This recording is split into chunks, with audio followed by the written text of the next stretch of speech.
time is now.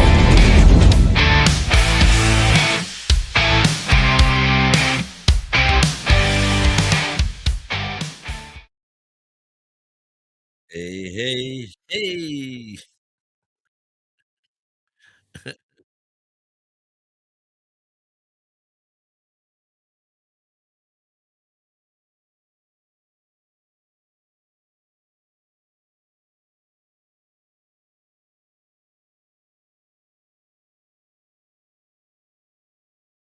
No, everything's look all right. I see what you mean. Let's see if we can transition something. No, it's not doing a thing. I don't. Ah, there you go. There you go. We're on the screen now, but I am still hidden behind the monitors. Well, anyway, Well, they're let's looking good on let's the live let's stream.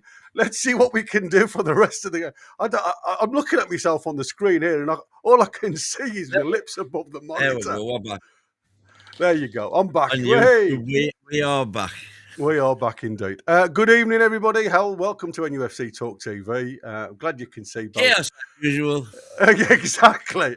Chaos before the calm before the storm, or was it the storm before the calm? One of the two. Myself, we've got Boki, and we've got the mighty Win, as always, on a Thursday. Like I say, welcome once again to everybody across the land. Thank you for watching across all of the platforms. Thanks to everybody that works in the background. Don't forget, people out there in Viewland, please smash that like button for us. It does not help us as a channel to get further forward.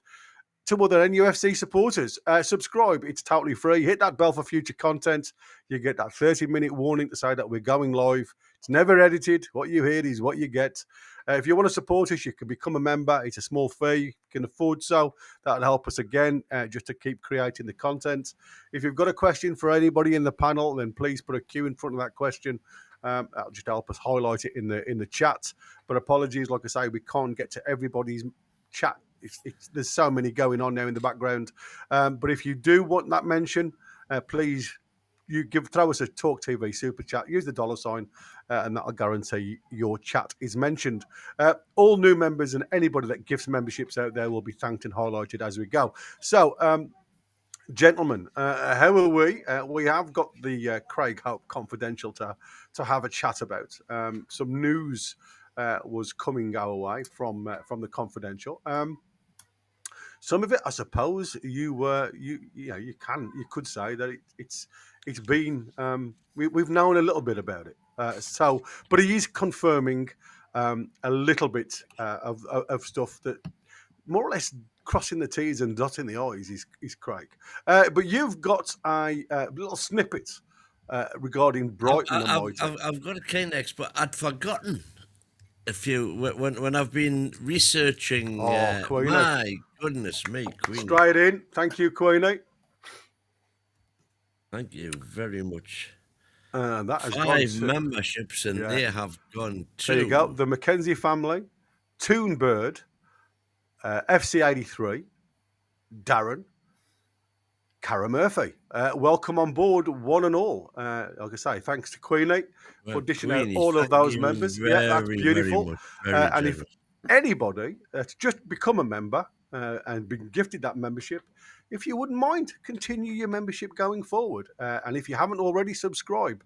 We're a great channel, and we try and keep you informed. And it's all about opinions at the end of the day. We all love football, and we certainly all love Newcastle United. You guys have all got a different background to me, so I am going to change mine to suit because it looks so much better. Go on then, mate. While I'm doing my bit, you go and do your bit. And, So I'd forgotten a few details about until I'd started doing the research, and particularly the fact that we've got the same referee that we had last season, Craig Pawson. And last season, in this very fixture, he awarded us 3 penalties. And I can't remember that for some reason. Can you remember the 3 penalties? No, not really. Isak equalised with the 3rd one. But the first one, VAR overruled because the tackle on Anthony Gordon was outside the box. And we've got that here.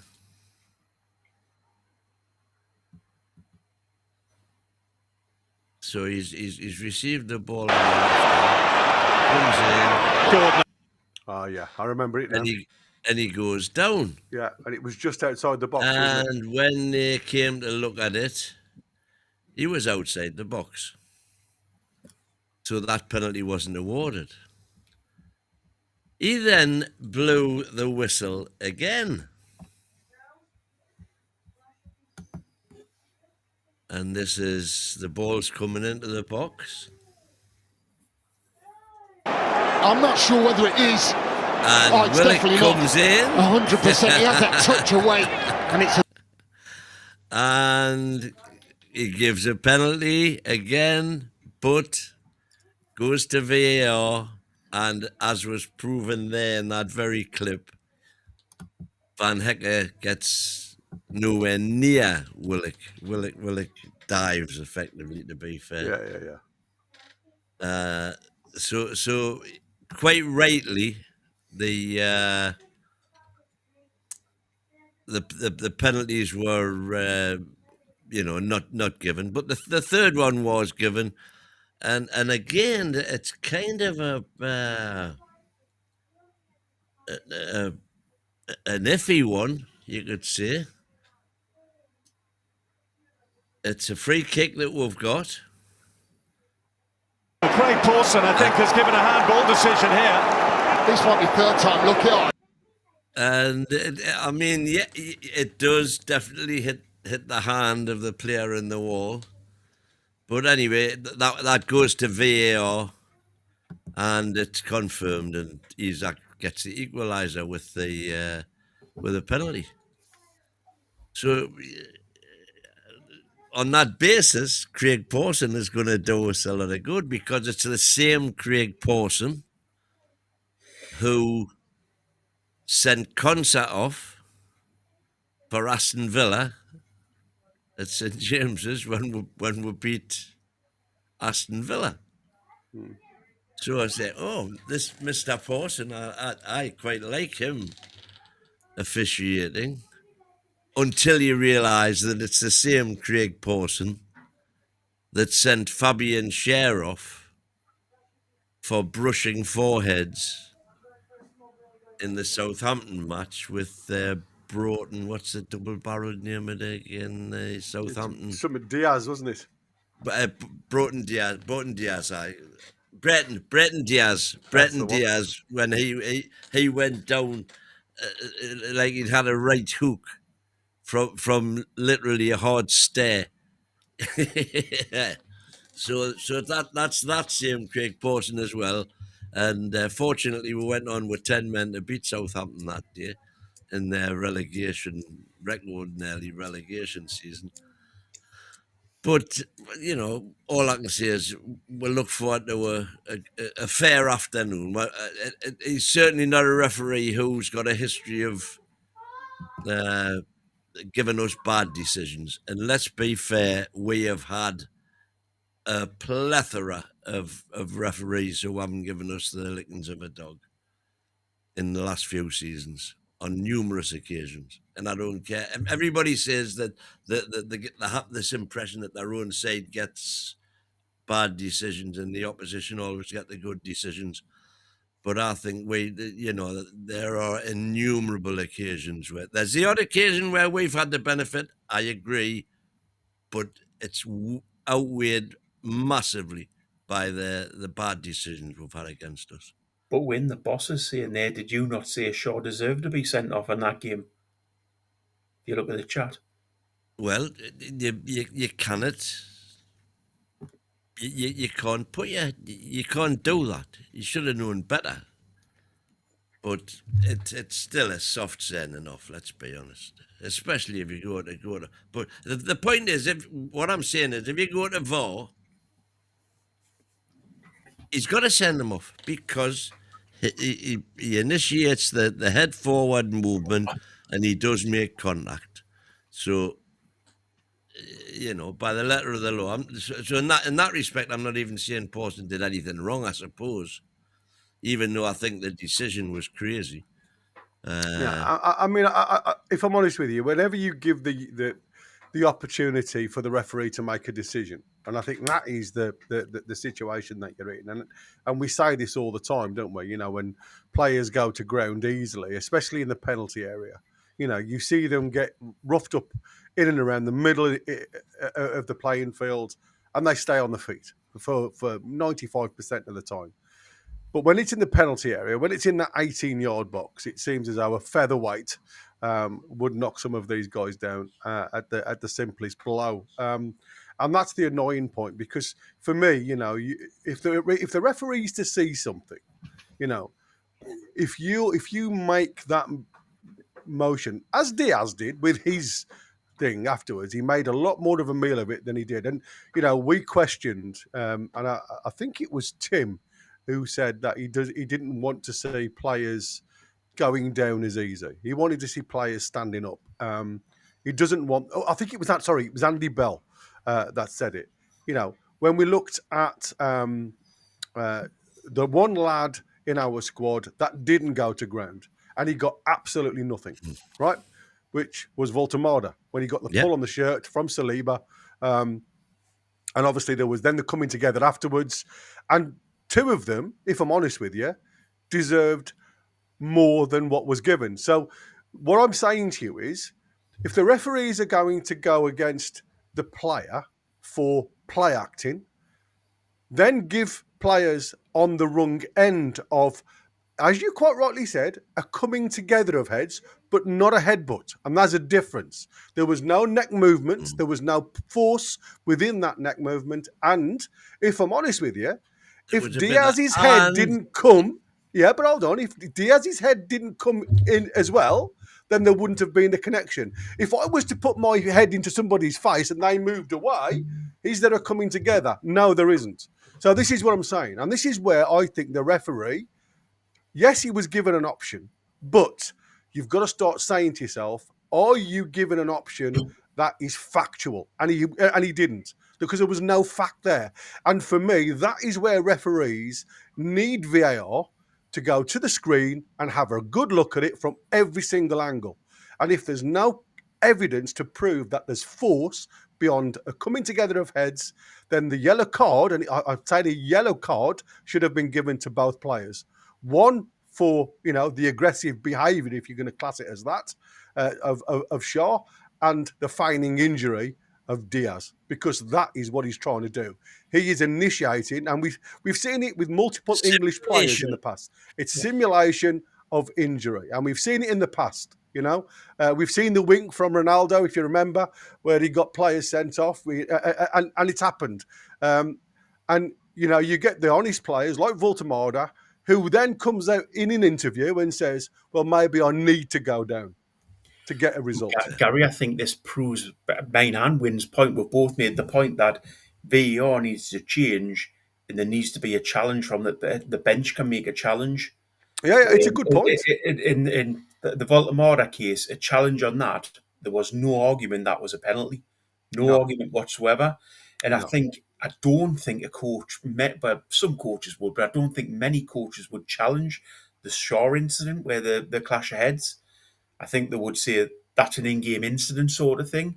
Yeah, but I mean, Yano's just said there when he was talking about Matty on the panel. A challenge based on what happened. But that's what I'm saying. The referee, we've all said the referee only gets one choice, one vision of the incident, right?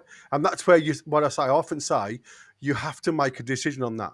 But VAR have the right to step in, obviously on red cards and penalty decisions and things like that. So they should have given him the task to go to the monitor to have a look at the different angles where you quite openly see Burton Diaz go towards Shaw with his head too. And it's just that simulation of him going to ground that makes it look as though he's come out the worst. We've actually got Yano there saying, and I remember this at the time with the Burton Diaz incident. Matty on his channel, that was on Black and White channel. no, Black and White Banter, I think it was. He had some video from somebody in the crowd, which actually showed that Breton Diaz Yeah, that's what I've just said. made the first move.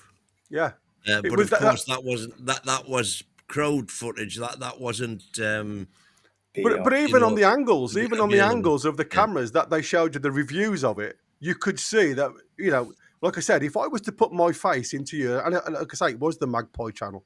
All right. I did see, the fact that if I was to go and put my face into somebody's face, there's two options. You either meet me in the middle or you move your head away.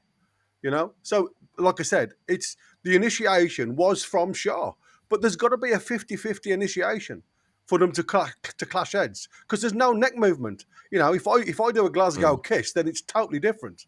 But like I say, for me, but what we're talking about here is player honesty. That's the point. That's the point. Absolutely. And we're saying that Voldemort was effectively penalised for being too honest.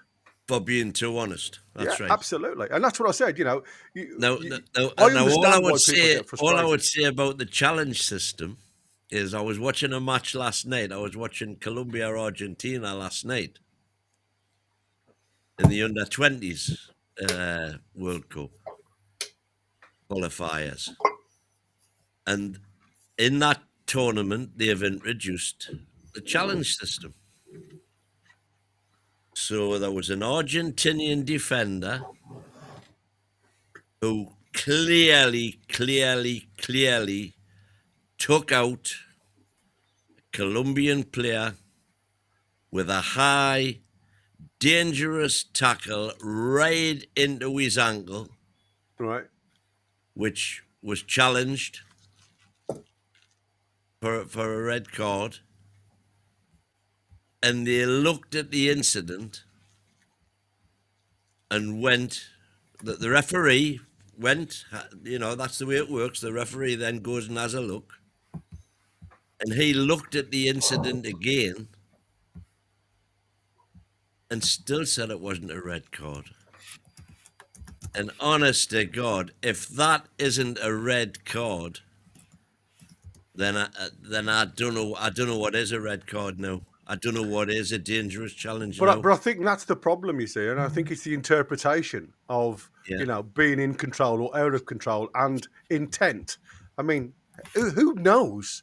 You know what I mean? Whether if I'm off the floor and I've got no control of flight, have I got intention to hurt you, or is it the fact that I'm just following through with my body weight? You know what I mean? I think that is a real dodgy ground when it comes to the actual rule of the trying to interpret intent. It's virtually impossible. But what you can see is the effect. That is factual. Yeah. And the kid's foot went bang against the kid's ankle, took him out, got nowhere near the ball, and it looked red all day to me. And how the referee didn't give it when he went and had a look at the same footage that I was seeing, and still decided it was a he gave the foul, but he didn't give the red card. Did he give a yellow card? He didn't even give a yellow in that. Wow, that's interesting. And like I say, I suppose the proof will be in the pudding, won't it? During this under-20s tournament, this World Cup tournament, when this challenge is open to debate, if you like. I suppose they're going to see the good and the bad, because at the end of the day, it still proves that it's opinionated, and it'll be. And what it also proves is that where I thought and Borky was of the same mind, I think that the challenge system would solve all of the problems. Right. It's not going to solve all of the problems if you've got one referee who. Well, listen, you're never going to take human error out of the equation ever. I still think it gets rid of a lot of the problems and. But then if that referee makes a wrong decision as well, and sort of his peers will know that there's people above referees who monitor the game. If he's been challenged and either VAR have said you should do this and he hasn't, or they've said you shouldn't do this. Sorry, you're right. No, Then but he the way the challenge system is working in that competition is that all the challenge does is gets a referee to the force screen. the referee to look at it again and look at all the different angles. Well, in which case the referee gets pulled on that, doesn't he? Mind Exactly. you, That's what I would hope would happen in that case. I hope it. I don't disagree with the referee not having someone speaking in his ear, giving them the decision before he gets to the screen. I think that's a little bit part of the problem with VAR is that when they're on the way to the screen, they're going, this is what's happened, this is exactly what's happened. And if you're watching something on the screen, it already puts you in the mindset that, I don't know why I did that, but anyway, it already puts you in the mindset that that's what's happened. And as soon as the referee gets there, he's sort of already got a premeditated idea of what the problem is. And as soon as he sees it, he'll go, yeah, that you're right. Whereas I think if they just says, look, we'll go and have a look at the screen and look at the decision, then maybe after he's looked at it again, they then go through the decision with him again and say, look, this was our thoughts. What are your thoughts? Rather than, as I say, why on earth, having seen that again, why did you not? 100%. So I'm going to throw 2 points at you now. It's both in the chat and it's very viable. We have the best league in the world. We can solve these problems by employing the best referees in the world. Each year, demote the referees with the most mistakes, right? I think it's an interesting one to have like a pool of referees, European referees, where, it doesn't have to be an Englishman or a Scotsman or a Welshman, somebody from the UK to actually officiate the Premier League. And the other one that I mean, obviously, Mike or Mick has put in, really don't want challenges from the bench. So he's against what you're asking for. Get ex-pros on VAR. Now, why is it, do you think, that ex-professionals who understand the game, played it enough, won't get involved in officiating games? There's never been, I think there's 2 that I've heard of now that have been involved in football at a professional level, maybe lower league stuff, that have actually now become officiates in the middle of the park. Why do you think it's so little that or there's so less of ex-professionals willing to officiate games? I think I can answer that one quickly, Gary, in that, in regards to that, if you have a defender looking at a game, he looks at it through completely different eyes. If you've got a striker looking at a game, yeah, okay.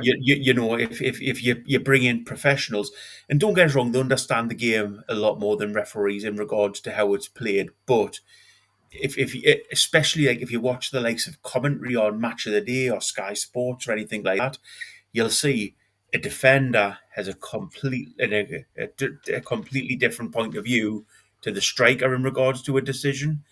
And if you're a goalkeeper, you've only got to watch Ref Watch on midfielder. Yeah. Absolutely. So it depends on what position they played on the pitch, and I think that's what I was going to say. Do you think the likes of Joey Barton would officiate the same as Warren Barton?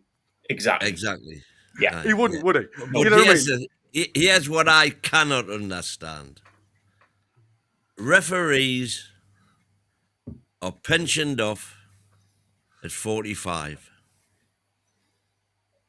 because they haven't got the physical capabilities then to keep up with play and do everything like that. But why is it that the best you don't have to be physically fit anymore to be VAR? So why can the best referees that we ever had not still do VAR duty, even though they're over 45? Don't have to run. And they're not physically capable of the requirements of running a game in real life.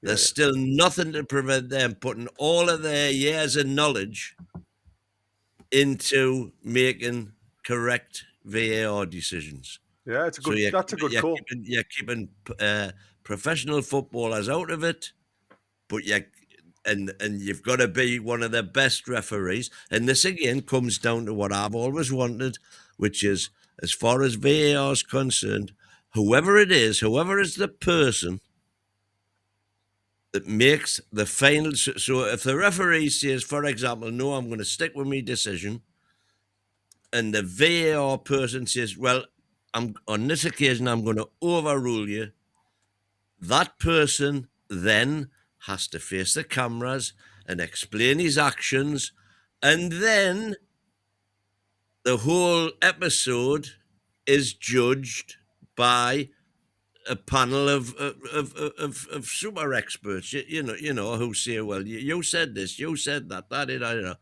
Bottom line is, we think he was right. And if on that occasion, the guy who made the final decision is proven to be incorrect and he made the wrong decision, then that's like, if you like, strike one. I'm not saying make one bad decision and that's you finish for life, but these are such crucial decisions involving millions and millions of pounds in terms of points and, you know, European qualification, all sorts of things.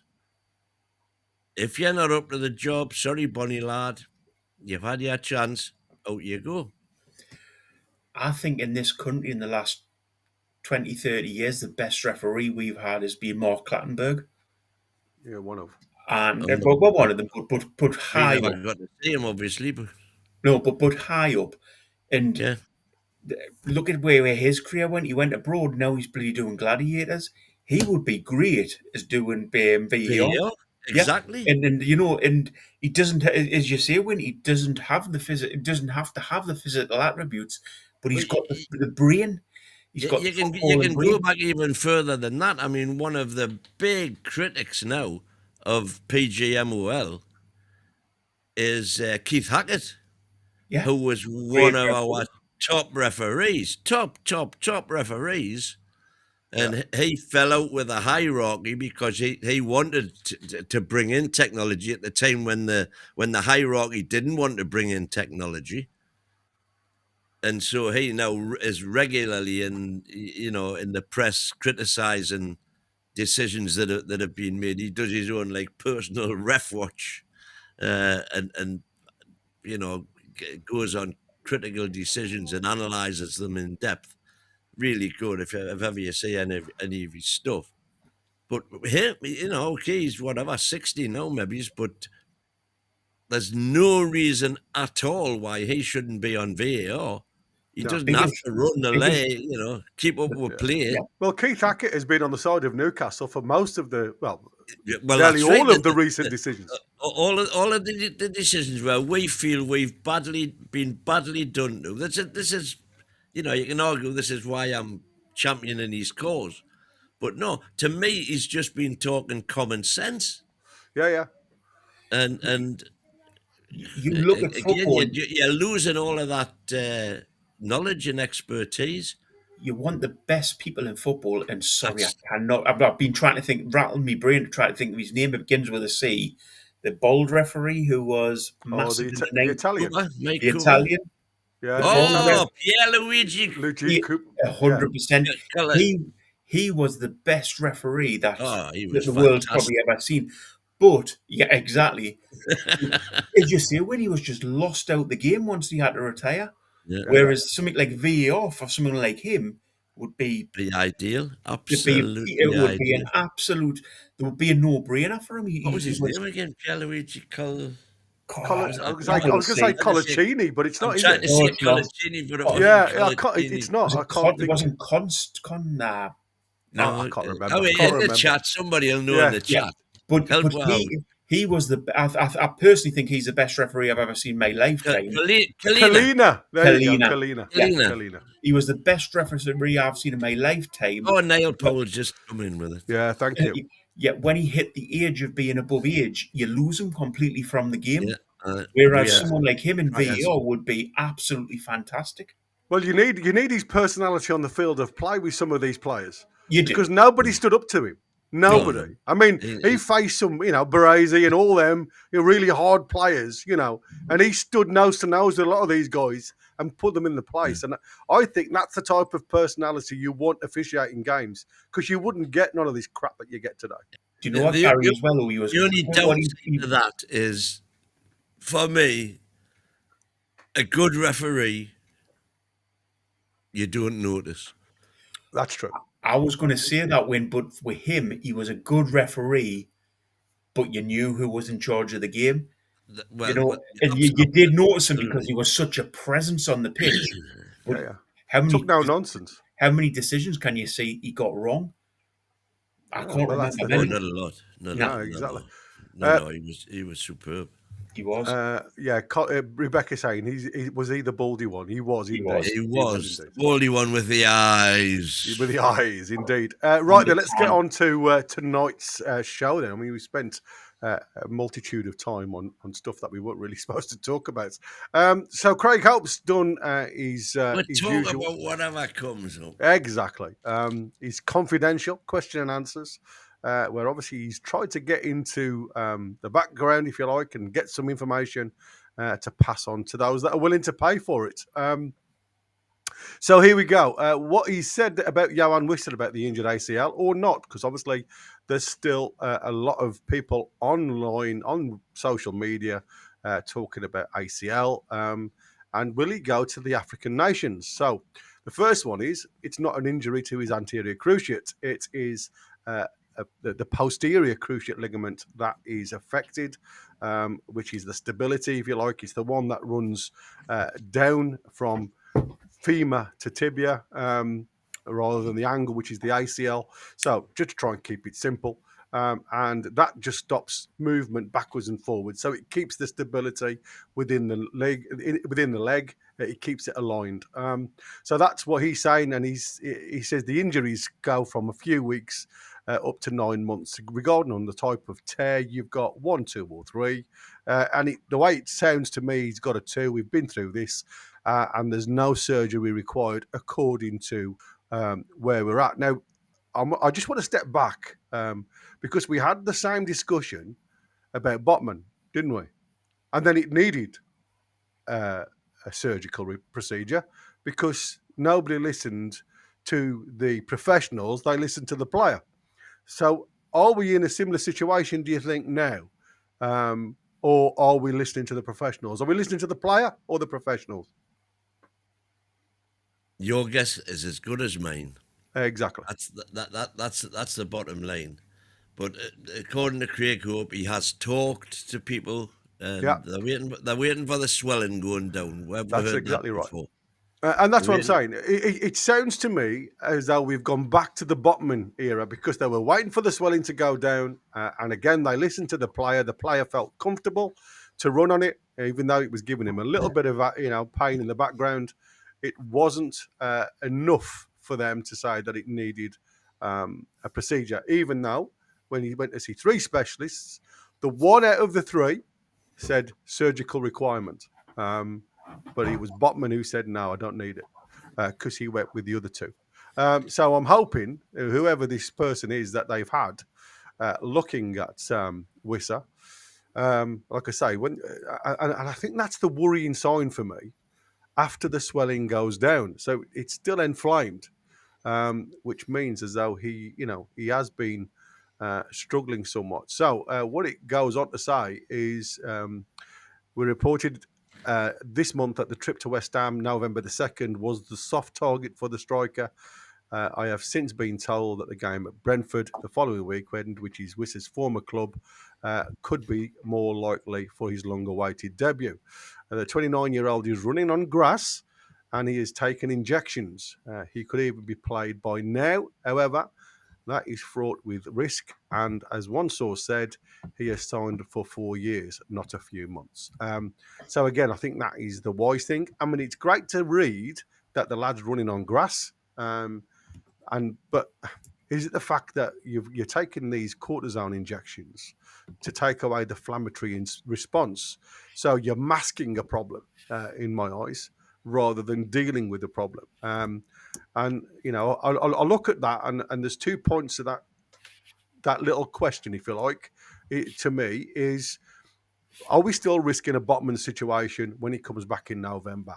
If they're giving him injections so he can run and keep his fitness levels to a degree, or have they seen something where he doesn't need anything and we are literally trying to push him along so he's ready for that Brentford game? So I'm still in that quandary, if I'm honest with you. I just want Wissa to be made fit. And here's where I hope, and he's getting all the plaudits off everybody and has done since he came to the club, Steve Bunce knows what he's doing. And by all accounts, he does. Yeah. So, your medical knowledge is vastly, superior to mine. Well, you've seen a difference in the amount of injuries that we're getting, but which is limited. That's exactly what I'm looking at. I'm looking at our injury history since Steve Bunce came compared to what it was like before he came. Yeah, exactly. And so I, as I put my faith in Eddie for various matters, I will put my faith in Steve Bunce to ensure that whatever procedures are required to ensure that Wissa is more available to us than not available, then I'm quite happy to do that until proven wrong. Yeah, Niall saying that Bunce won't let that Botman stuff happen again, and I'm sure. Was he responsible for the Botman thing? We don't really know. We don't know. But like I said, we worked on the theory, having seen 3 specialists. One saying no, the one saying possibly, but it's how the player reacts to steroid injections, and the other one saying definitely yes. So I think Botman was in a situation where he was made more or less to decide, and with all the bits and pieces going on at the time, the Europes and everything else, he wanted to play football, and I understand that. But sometimes I think somebody has to take precedence and guide the player to what's required, rather than where we were with him, because he wasn't playing to his potential. Even when before he went for surgery, you could see he was hampered by the injury. It also goes on to say about the club, quite rightly, will take the necessary steps to make sure the 55 million signing is strong enough to return, and they will not be rushed, a stance made easier by the impressive start of new number 9, Nick Voltemada. Nick. Yeah, I mean, to be fair, he has started his career at Newcastle fantastic. The problem is, as we all know, we are very light when it comes to replacements in the number 9 position at this present moment in time. So we can't overload Nick, and I think that is something that has to be balanced correctly. Going on to the African nations. What do you reckon about Wissa Book? Have you got any comments on that? I think with Wissa, I think we just need to get him fit. It doesn't matter how long it takes now. Yeah. We just need to get the lad fit and get him back into the team. My huge worry is that he comes back too early for the Congo and that damages himself more. I'd rather he was out for 6-8 months and got himself completely sorted. But what you don't want is him coming back too early into the team to force himself into the Congo team. And to be fair, I can kind of understand why, because he's such a big player for them, I can understand why he'd want to do it and why they would want him to do it. But from a Newcastle United point of view, it has to be take your time with the lad, don't overexert him and get him back into the team. I mean, as daft it looks, without being, without knowing any knowledge, could be one of the reasons why they're holding him back a little bit, was to try and stop that movement towards the AFCON. And going on from what Craig Hope has said in the next part about the African nations, I, like most, had assumed that Wissa would be back for only a month or so in the Newcastle shirt before heading off to represent Congo in a tournament in Morocco, which takes place between December the 21st and January the 18th. It was, of course, during the World Cup qualifier for Wissa's country in September that he suffered a knee injury. However, my latest information is that Wissa could yet still stay at Newcastle. This is all to be decided, and the focus for now is getting him back playing. But the player is determined to make a big impact for the club and shows great patience and faith in waiting all summer to sign him on deadline day. I would not be surprised if discussions took place down the line over Wissa's AFCON involvement. His long-term fitness for club and country is the priority, especially with the potential of the World Cup to come next summer. Now, this is where it becomes a little bit of a problem, I think, when you look at not the AFCON, but it'll be the World Cup qualifier, because Congo have made it into the playoffs. They've got the semi-final against Cameroon and Wissa's former teammate Brian Mbeumo next month. The winners of that one-off tie, also in Morocco, will play the winners of Nigeria and Gabon for a place in the World Cup. So I think that'll be the one that'll be on the mindset of the Congo coach, is to try and get his best team available for that. And that's where I think, the pressure shouldn't be on Wissa to get into that side. I just don't know when that is, which is going to be an interesting one. Because, like I say, for me, that'll be the one that they'll try and push him back. I mean, what's your thoughts? Are Newcastle right in trying to stop Wissa going to the AFCON? Well, they can't, Gary. There's no... There is no. And I think a lot of fans need to remember what England have done over the years. A big example is Wayne Rooney, when he broke his metatarsal, or... it was something with his foot, wasn't it? Yeah, something with his foot. He broke that, and England made him go, and he performed to a point, but he wasn't fit. No. And did that affect him over the next season or so? I think it probably did. Yeah, you see, for me, like a metatarsal match is November the 13th. November the 13th, right? November the 13th is a Cameroon. The problem is, if we do that with Wissa, if he goes to the Congo and performs for them in the tournament when not fully fit, we then lose him for the full season. Exactly. That's my point. Issue. Yeah. And that's why I said I think that's more dangerous than the AFCON, which is in December the 18th. December the 21st to January the 18th. So, we're talking, only next month, where, we've already earmarked him coming back for the Brentford game, which I believe must be the following, what's that, the 9th of November, the Brentford game. 9th or 10th or somewhere around that, isn't it? So, for me, if he is involved in this World Cup, if he won't even be in that game, because he'll be over there training with them. The biggest worry as well, Gary, with Congo, this is no offence to Congo itself. I'm sure it's a fantastic country and things like that, and I'd love to visit there. But I don't think their medical team's going to be anything near the level of ours. No, exactly. And that's the problem. They're making a decision on him to play on the back of the whole country wanting to play, because he's the only striker they've got that's of any class. Yeah. So, they're going to push him to play. Yeah. And that's the massive issue. And I think this is the issue with saying any player from a small country is that if they're a massive country, like... yeah, what I mean right now.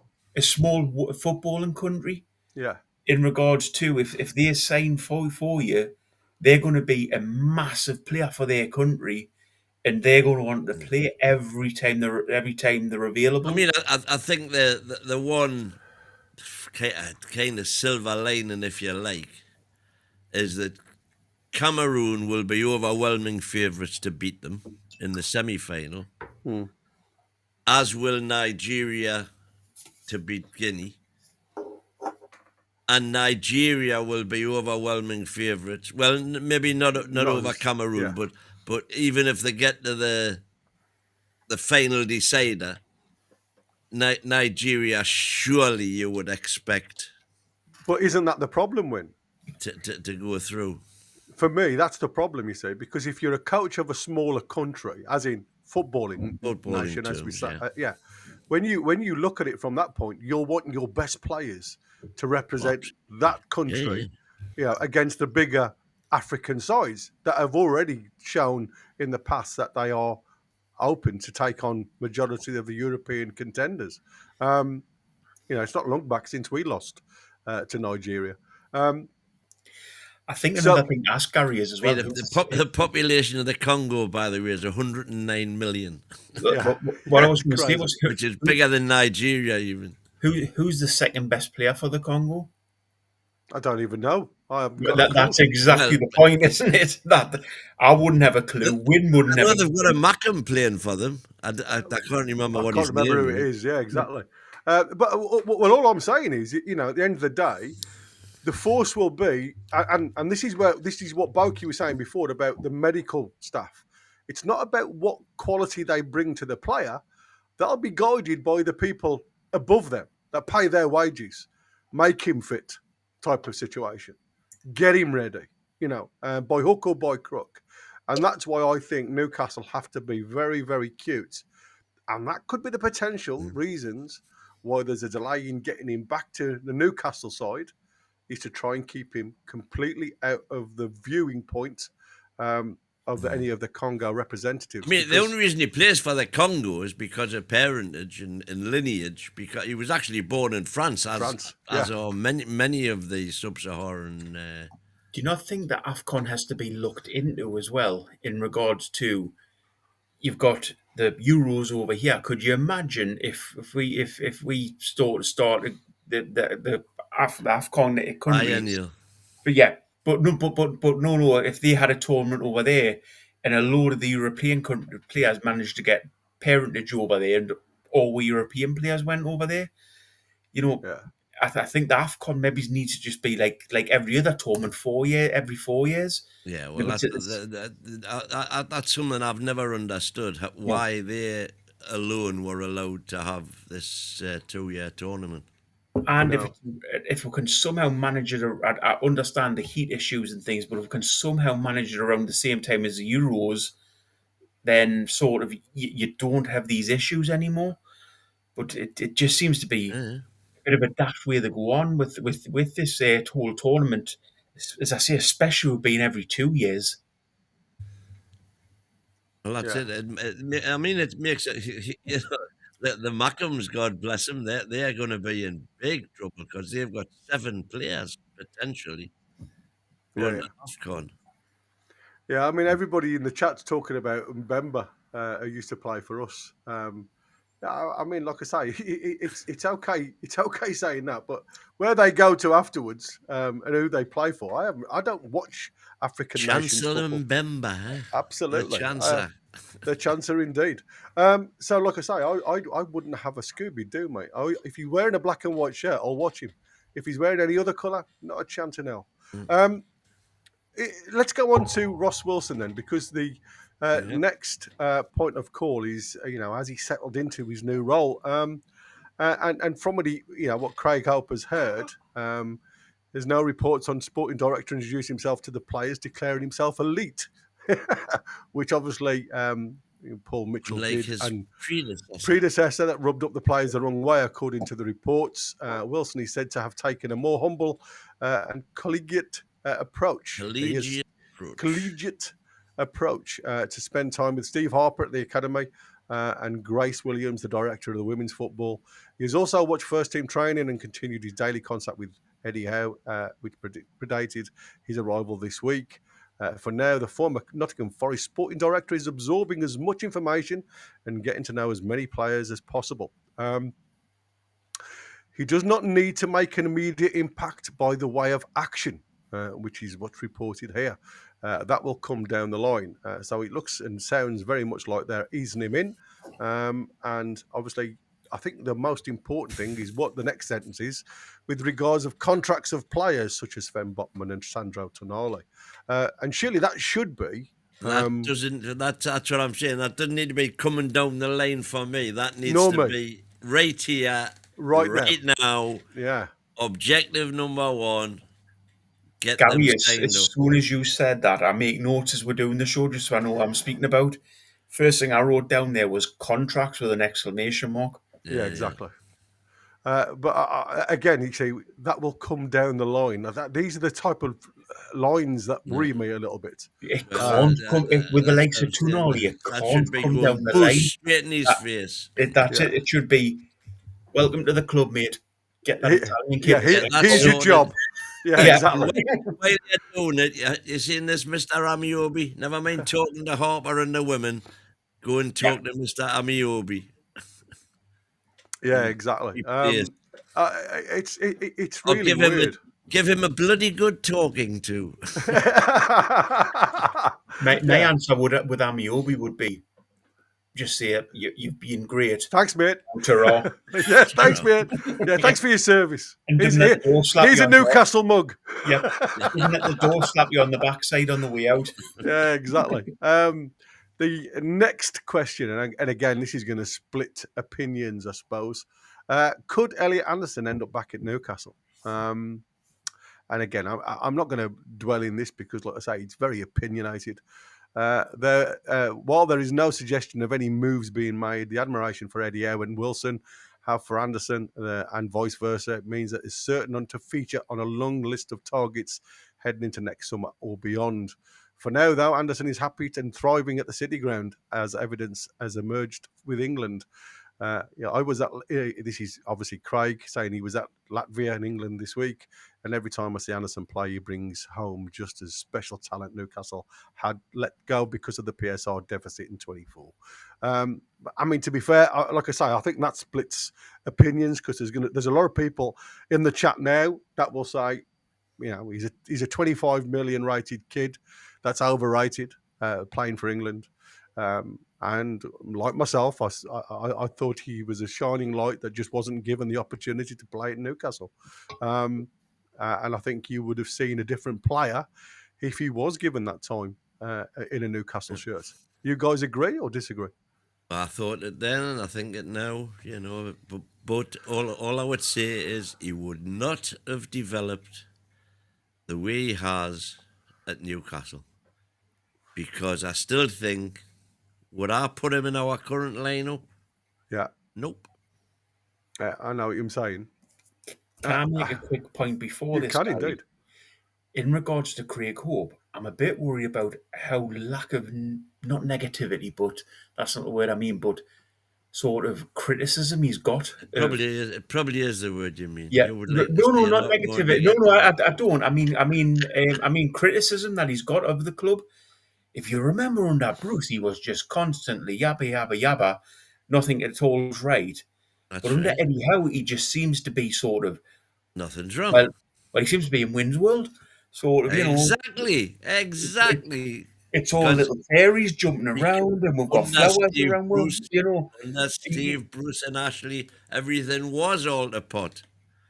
And right now, everything is very, very hunky-dory. Thank you very much. No, part of the press's job, and I don't disagree with that there's been good things from Eddie and the club, but part of the press's job is to also sort of come back with criticism. Mm.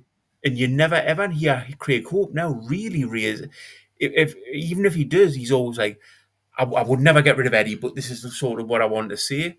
Very much like yourself. He's exactly. So what's wrong with that? Because he's there to do both sides. Both of the sides, point. yeah. You've got to see both. Yeah. You know, as do I. But the bottom line is when. What do you mean when? When do you see both sides of the coin? How often?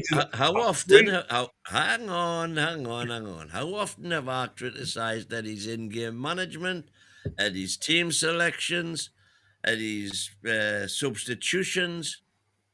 Regularly. But there's no criticism for anything outside of that win. You know, sort of... Because there is no reason for criticism for anything outside that. Can I be bothered doing this one? Yes, there is. There is. In regards to he's taken over the club so much, Eddie Howe is the coach. He's a brilliant coach, and I love him as a coach. But he's got too much control of this club now. The club needs to build a structure not only for Eddie Howe, but for when Eddie Howe has gone. And we're not What, doing that at the minute. And Craig whatever Hope, Eddie Howe leaves behind will be foundations of stone, trust me. but Craig Hope isn't picking up on this, and neither are you. Have you ever had DNA test done with you and Craig Hope? He's on, father and son or something. Or you're, No. but no. But coming back to the actual point, I think we're sort of. Yeah, I agree. I think we're doing well. I don't think there's any issues. No, I mean, it's like I said, it's always going to be, like I say, it's going to be very opinionated on either side of the coin, But there's a point to me where I think sometimes what Craig has a point of doing is he'll give you some information without giving you information. You know what I mean? It's like, he's put this out tonight, and the information that I'm reading so far isn't new information. It's information that I've already read. Okay, there probably hasn't been clarity on it, but it's information that's already in my brain because I've read it elsewhere. So it's not new news, if that makes any sense. And I think sometimes it's like I said, they embellish the storyline somewhat to make it sound more appealing. And because a lot of this, I mean, luckily we get it through from Chris, who has it for free in America, but here in the UK you have to pay for this information. And like I say, apart from the little snippets, now, this next point proves what I'm on about now, right? So, the next point is: are there any January signings on the horizon? Not that I've heard just yet, right? Now, we've already had numbers come in with there's 5 players that are on the radar. It won't be until December that Newcastle start firming up plans based on what they need, if anything, right? But there is an exclusive transfer story I can bring you, and it's quite a big deal in the academy circles. Newcastle are set to beat Tottenham and others to the signing of Josh Kensington from Barnsley. Now, I can tell you they've already signed the kid. Right, so that's what I'm saying. For me, a lot of the stuff that this lad brings out all the time is old bloody news, and it frustrates the life out of me because if I was in the UK and I'd paid for this, I'd be asking the question. I'd be asking for my money back because you're not giving me anything different than what I've got to know free from social media. And I suppose the only question mark behind the social media thing is it true or not? Is Craig Hope's stuff true or not? Where's he getting the information from? Well, has he signed? He signed. Is his name on the dotted line, and when did that occur? The deal's it's a done deal. That's just been confirmed again to me by Connor, who sent me this 9:30. Yeah, 9:30. So it was certainly something that I'd seen later. So that's been confirmed at 9:30. Yeah, but I don't know when Craig's out. We certainly had it at 5:00. Yeah, but what I'm saying to you is, so he was still ahead of the wave, wasn't he? Well, no, because I'd seen the Josh Kensington interest 3 days ago. So what I'm saying to you is, what Craig isn't giving you is anything that isn't already out there. But what he's actually doing, he's making you pay for the bloody stuff. Well, I think part of the problem is Craig Hope is sort of Win Hope. I love it. Win Hope.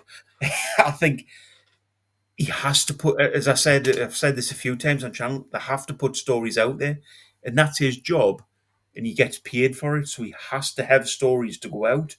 But as you say, Gary, a lot of the time it's just recycled stuff that he's read. But also, bear in mind, he only puts stuff out once a week. Yeah. So he could have had He doesn't. Well, he does on the confidential one that you have to pay for. It's once a week. That's what I'm saying. It's once a week. I agree with you. He may preset the storyline, like the paragraphs. As he hears them, he'll make a paragraph in the confidential, and he may not return to it. You know what I mean? So when this does come out as a whole read, it may be out of date to a degree. Yeah. But if you're a journalist, surely, and you're asking people to pay for it, should you not get it up to date before you press the send button? Well, I'm 100%. probably sure that's what I'm saying. I think he probably does that.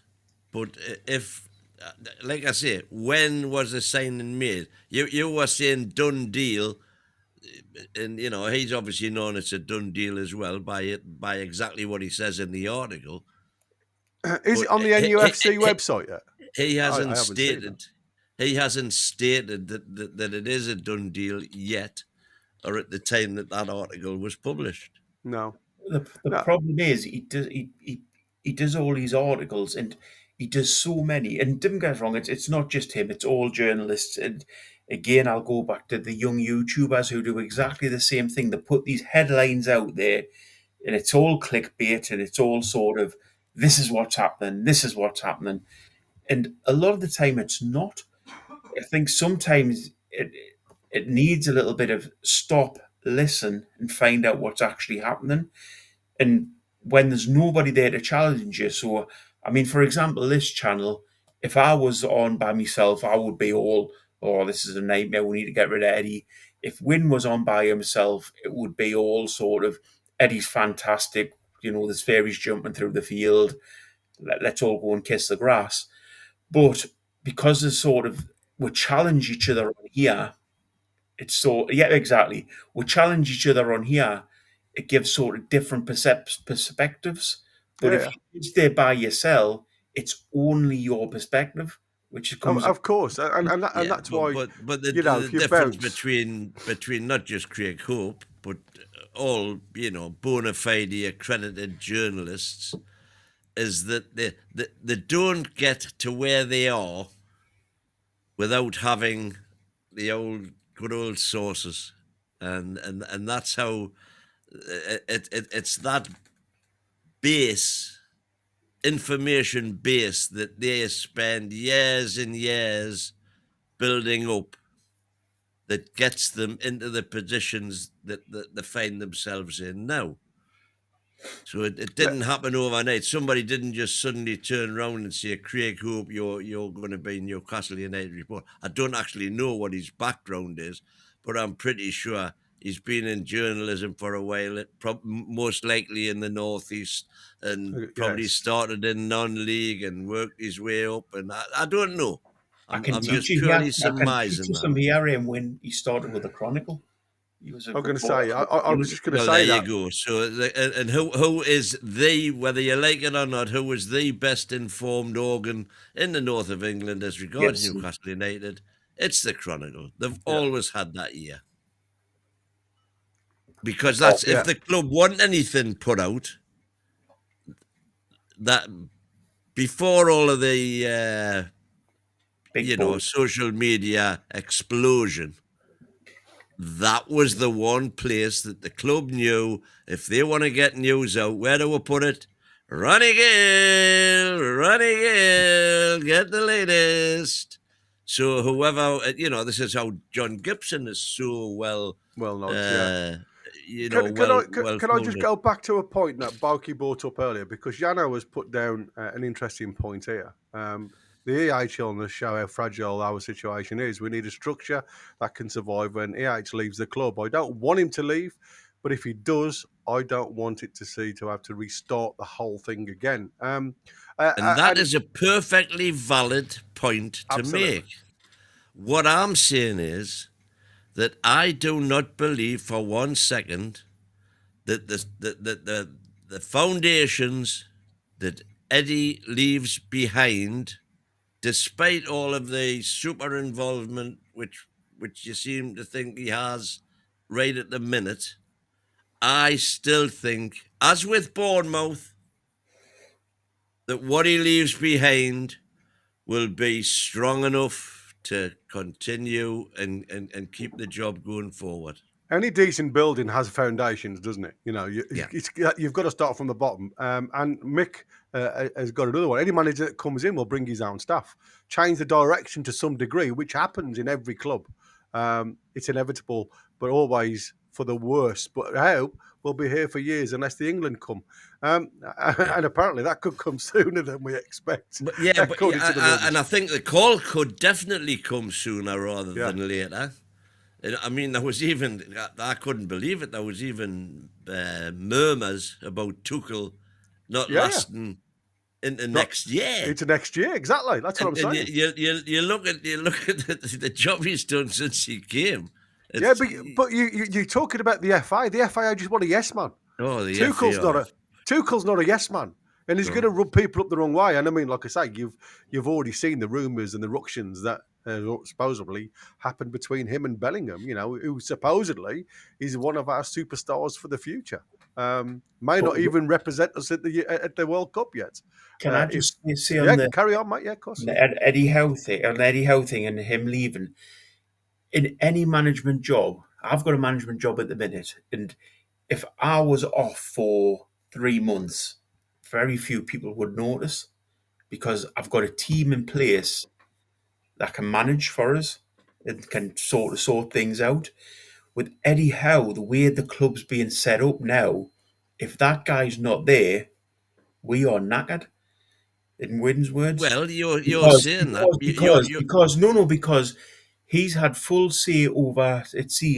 And this just is what it seems from the outside. I've got no proof of this. He's had full say over who's become director of football. He's had full say over the recruitment over the summer, and he's had full say who he wants as his coaching staff. Now that's not right for a big club. You know, the big club should have somebody above him. The director of football should be choosing who is actually running the club. And it shouldn't be Eddie Howe. Eddie Howe should have a massive say and should be in charge of the players 100%. He is the coach, but he shouldn't be in charge of above that station. Well, that station should be the director of football. And because he's brought the director of football in, we've set the club up now completely around Eddie Howe. So the whole point is, as you've said, you are assuming that he has brought the director of football in. And I think that would be a very naive assumption. But to think that PIF haven't got more clout than what Eddie Howe's got. Yeah, but they are. That it's easily to be guided down a road. Nothing the matter with guidance. That's what I said. It's easily to be guided and directed by a player or a person that's got knowledge in football compared to a group of people that are learning the trade. If that makes any sense. And listen, you know, I can see where would problems. you rather they got their advice from? From somebody with a proven track record, who's doing the business, or from a group of strangers? But I can see both sides of the coin. You see, it's like Irish Assassin here is saying, I'm not worried if Eddie left, not wishing it would happen, but we are a bigger club now. But are we a bigger club because of Eddie, or are we a bigger club because of PIF? It's a combination, obviously. Well, then that's what I'm saying. So it doesn't matter, you know, would we still be... Okay, let's put it in a different way. If you're saying it's a combination of both, would we still be the same club if PIF left? Well, okay. Here's the thing. Eddie has got us to where he got us originally without a DOF. Whilst we waited for Ashworth to do his gardening leave for a year. So he got us to where we are. Okay. Without a DOF. Yeah. Yeah, but what I'm saying to you is, are we again falling down this one-way street, if you like, by putting all the cards in that one basket again? You know, this is where the worrying side of it comes, because if for whatever reasons results don't go Newcastle's way, and Eddie does tumble by the wayside, I don't hope, in all honesty, that happens, and I can't see it happening. You know, we spent £700 million on players now. You know, we should be vying for top 5 position not. I It's agree. not. But that ain't guaranteed. You know, buying players it's definitely not isn't guaranteed. So money doesn't bring you fame, right? What brings you fame is continuity and getting the right players in the right position. And I think Eddie Howe's done a great job at doing that. But what I can't and I don't want to see is Eddie Howe having, everybody. I don't want him to be the puppet master, and I don't want everybody else being guided by the vision of Eddie Howe. Even though I think he's done a great job, I think if we become a one-trick pony, we could be on a fall very soon. And I think there's got to be influence from around, and I'm hoping Hopkinson coming in will guide us in a way that he feels the structure is solid. And I mean, I don't know the relationship between Wilson and Howe. Apparently, they've been friends. They're on really good terms. Now, if that shows an implication of Eddie's way with no direction from the DOF, then I cannot see the point in having a DOF in place because it's still Eddie's way. Now, at the end of the day, all I want to see at the start, and we've already mentioned this, Wilson has got to get contracts signed, sealed, and delivered. Because once we've done that, it's a stable platform. We've got something to work off in the future. What I don't want to see is us going further down the line in a relaxed manner and hoping we get contracts signed next year, because that just puts pressure in the window. Because it's all about then, are you or aren't you interested in staying at Newcastle? I want to get them things sorted now, because then January, like you've already said, Win, if people come knocking with the right money, then maybe you have to contemplate moving them on and bringing in like for like. It's going to be hard for some of them that are looking for new contracts. Just out of interest, I've just asked good old AI who look at every source available for any professional ties between Eddie Howe and Ross Wilson pre-2025. And good old AI has come back immediately to say prior to 2025, there were no direct professional ties between Eddie Howe and Ross Wilson, as Ross Wilson was the sporting director of Nottingham Forest while Howe married Newcastle United. The professional relationship only began in late 2025. It then goes through their full careers before 2025. The relationship was when he was at Rangers. And there is no tie-up. No, but they become friends when Ross Wilson was at Rangers, apparently. At what level, I don't know. But Eddie Howe had no ties with Rangers. No, exactly. I'm not saying for the Celtic job. Yeah.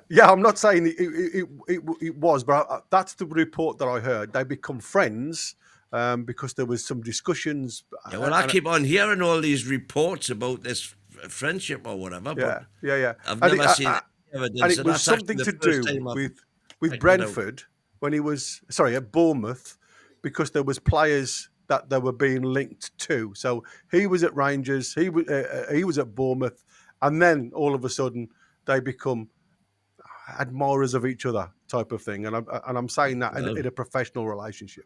So that's what I'm saying. I'm not tying these two together in any way. But if, as Boki said, if there has been some manipulation by Eddie Howe to get this lad on board, and I'm sure they're going to do their due diligence on this. I am convinced they will have asked Eddie, what about this fella?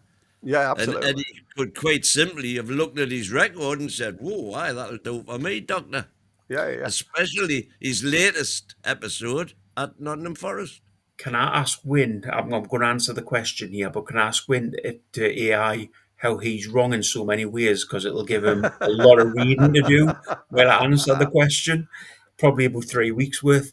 But anyway, with Eddie Howe's been a brilliant manager for us. He's done a fantastic job. I've got absolutely no issue with saying that. He's won World Cup, but he shouldn't be in charge of the club. He should be the coach, if you want to call him a coach, manager, it's up to you guys. But he should be in charge of the day-to-day running of the club, players across the board on that Would you side. said the same about Arsene Wenger? Would you said the same about Alex Ferguson? No, but you're talking a different era, Win. You're talking a different era there. Now it's a complete. It's a I'm just complete talking difference. results. How long did them guys stay in the job, and how long is the average age of average tenure of a Premier League manager now? It's a lot less. And is that not part of the You problem? build the club around your structure. So you build the club about the team above the coach. The coach is there to do a brilliant job as Eddie's doing. And don't get us wrong, I'm not saying get rid of Eddie. I'm not saying Eddie's done anything wrong.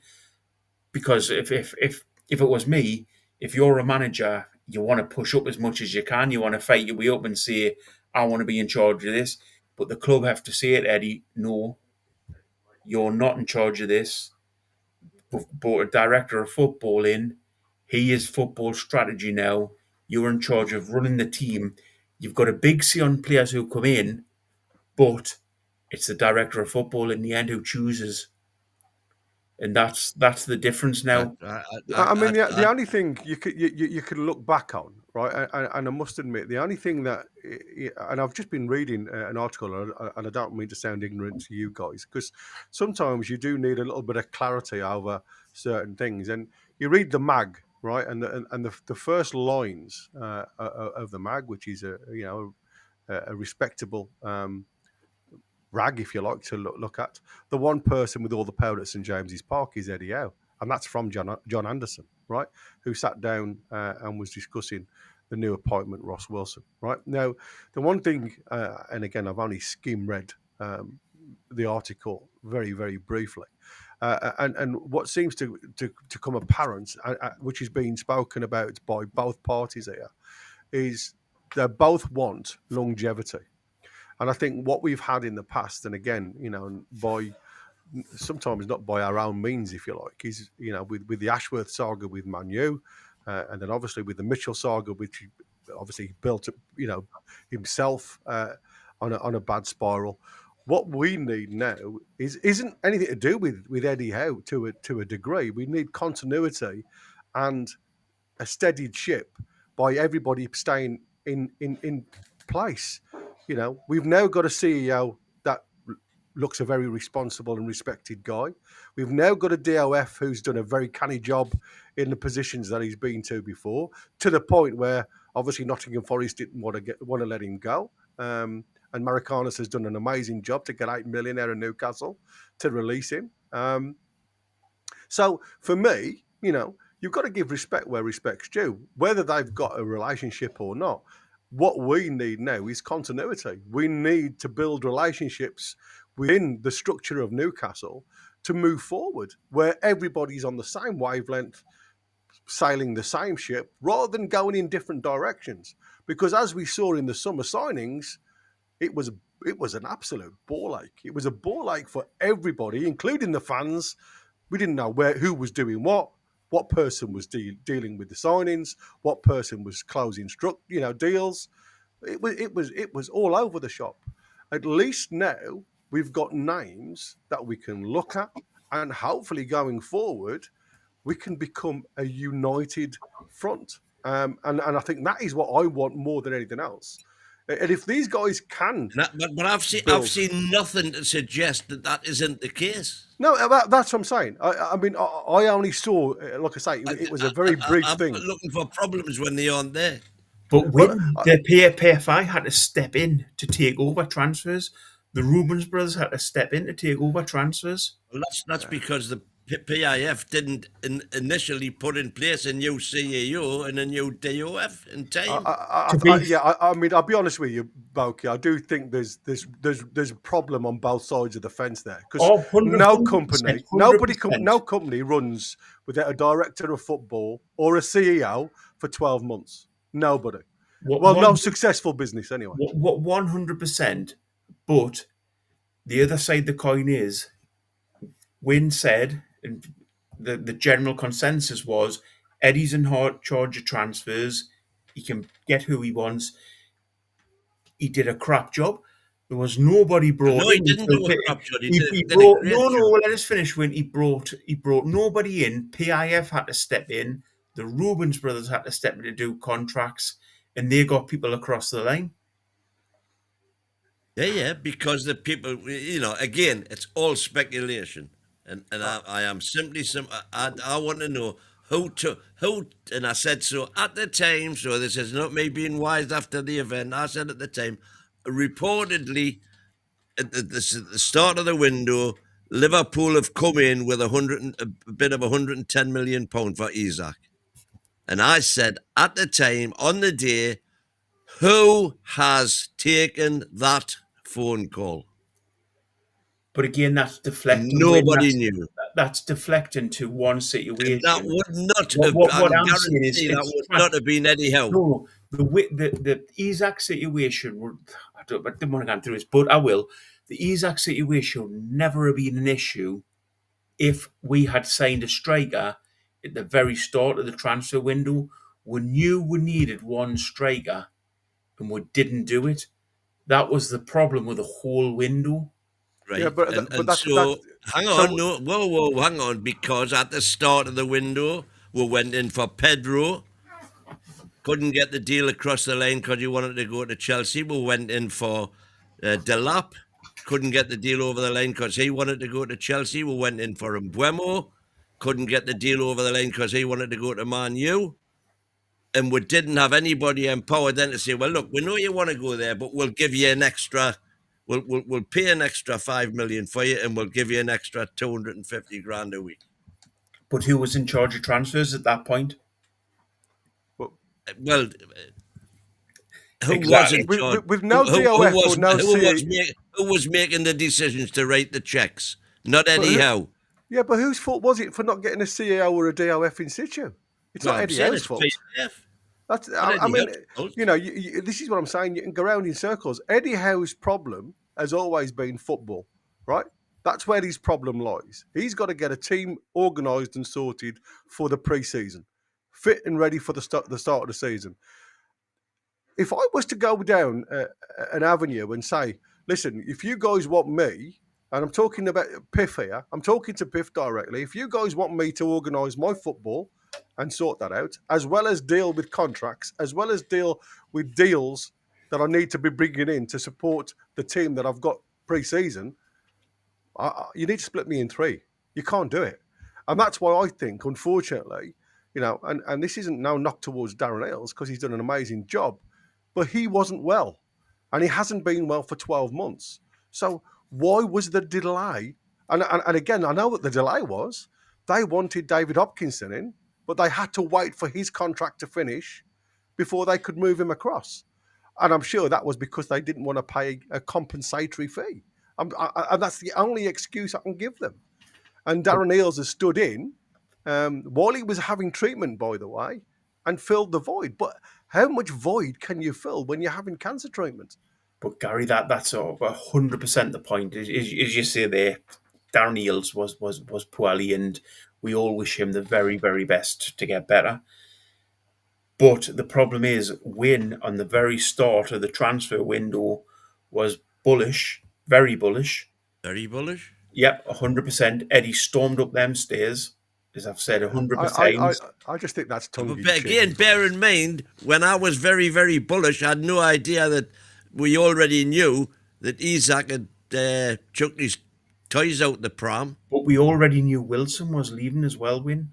So what we had to do at that point was, if we had one striker over the threshold at that point, if we'd signed a striker, it takes the Isaac issue. It takes the pressure off a little bit in that we've got one striker in the club, and we're trying to get 6. But the problem was we came to the end of the window. No, because you can't just. The point is, you can't just sign anybody. It was only. I've never said that. What I'm saying is, if Wissa, if we'd went in with a lesser offer at that point, but higher than what they were asking for, would have got him. Yeah, The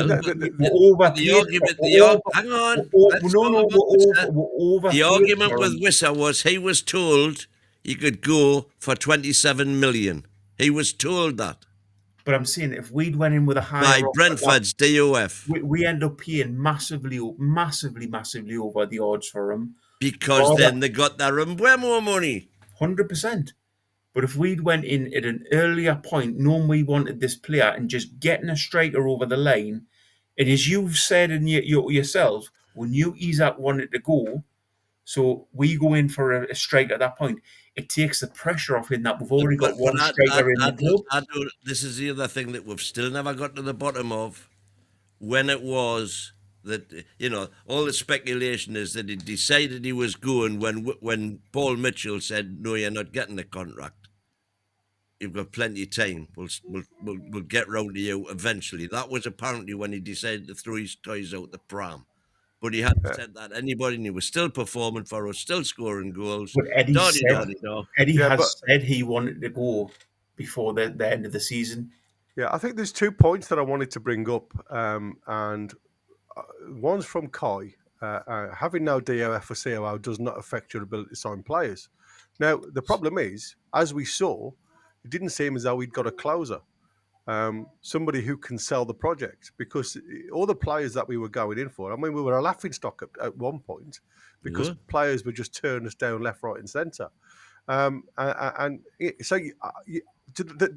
is a point to what you've just said there, Kai, I agree with, but when you haven't got a natural closer within your ranks, then you are, unfortunately, asking the question. And the other point that was very, very and by good, all accounts, Ross Wilson is exactly that.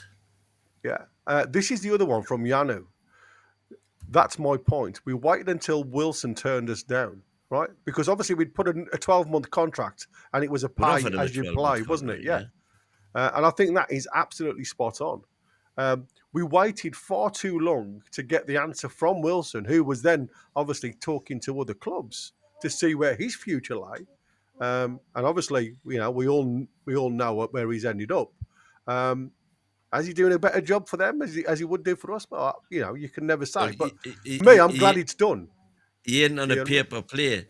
No, exactly. But that's what I'm saying about players. Players, when they reach their age, just look at the term of contract. They ain't interested in anything else. They just know that for the period of that contract, they have got that wage coming in. Now, Wilson said... So who would have been the first person to complain if we'd given Wilson, who would have done a job for us in those first 3 games, by the way, if we'd given Wilson, the contract that he's got at West Ham, without any paper play conditions, who would have been the first person to complain? Exactly. Yeah, but we knew Wilson wasn't going to stay. Eddie Howe knew. You look at the end of the season, you can see Wilson's not going to stay. Unless you're an absolute fool, you can see him waving goodbye to the fans. Yeah, Eddie Howe's. So why didn't we sign a striker at the very Wissa? Why didn't we sign at the very start of the transfer window? We could have got him a lot less money. Right, because I think at the start of the transfer window, the AF said we should be able to get him for 27 million. There's no way we're paying 40 million for him. But we end up playing bloody Morwin. Well, yes, because by then we were desperate. Yeah. But that's the point. That's what I'm saying is...